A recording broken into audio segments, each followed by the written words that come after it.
आता माझी जिंदगी देवान सुखी घातली का दुखी काय मालूम. उठलं का नवीन लफडं तयारच होते. तर काय म्हणतात बे पोट्टे हो, मनापासून तुम्हाला जय श्रीराम. तर आज आहे रविवार आणि तुम्हाला हर ब्लॉकमध्ये माहीत आहे का रविवार दिवशी मी कधीच खाली राहत नाही. तर काय आपली टंकी वंकी घेतली ना सीधा वावरात निघलो होतो बा. तेवढ्यात पप्पा म्हणे मोटर काय चालू होणार आहे बाबू म्हणे नदीवरची. मग काय तिथून वायर वगैरे चेक केली आणि सीधा आलो इथं. इथे चालू करून पाहतो मोटर, तर मोटर काय चालू होत नव्हती.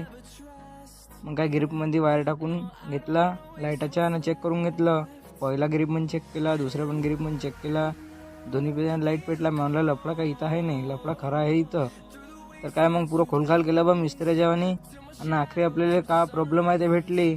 आता ह्या मोटरची कॅपॅसिटर गेलो होतो बा. हे मग काय खोलखाल केलं आणि दादा हातानं पाठवून दिलं नवीन घ्यासाठी. आणि मी डायरेक्ट येऊन गेलो वावरामध्ये वावरा मारायला. आता 10 टंक्याची इथं घोल करून घेतला. आता या घोल आहे का ज्या पितर निंबू